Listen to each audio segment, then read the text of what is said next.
हाय. आज माझ्या घरी होतं हळदी कुंकू, त्याचीच ही तयारी. तर एवढी सुंदर रांगोळी काढल्यानंतर हे थोडंसं छोटंसं डेकोरेशन केलं होतं आणि मला प्रचंड आवडतात अशा छोट्या छोट्या गोष्टी डेकोरेट करायला.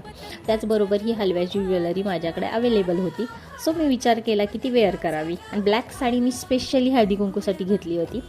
ॲक्च्युली संक्रांतीलाच करायचं होतं हळदी कुंकू, कारण जेव्हा मी कराडला असते ना तेव्हा आम्ही संक्रांतीलाच करतो, पण इथे काय संक्रांतीला हळदी कुंकू करत नाहीत. त्याच्यानंतर रथसप्तमीपर्यंत केव्हा पण करतात. तर मी ही गणेश जयंती दिवशी हळदी कुंकू केलं होतं आणि ह्या सर्व माझ्या फ्रेंड आहेत आणि माझ्यासाठी इथं आल्या होत्या. आणि आपल्या घरी असा कार्यक्रम ठेवला की खूप छान वाटतं, प्रसन्न वाटतं. आणि मी प्रत्येक वर्षी हळदी कुंकू करते, पण आम्ही संक्रांतीलाच करतो. मला तिथंच खूप आवडतं करायला, पण यावर्षी इथे फ्रेंड्स माझ्या खूप झाल्या त्यामुळं मला इथं पण आवडलं. आणि माझं डेकोरेशन कसं वाटलं, आणि त्या मी छोट्या छोट्या प्लेट्स होत्या ना, ह्या मी दिल्या होत्या वाण म्हणून. आणि कसा वाटला हा व्लॉग हे प्लीज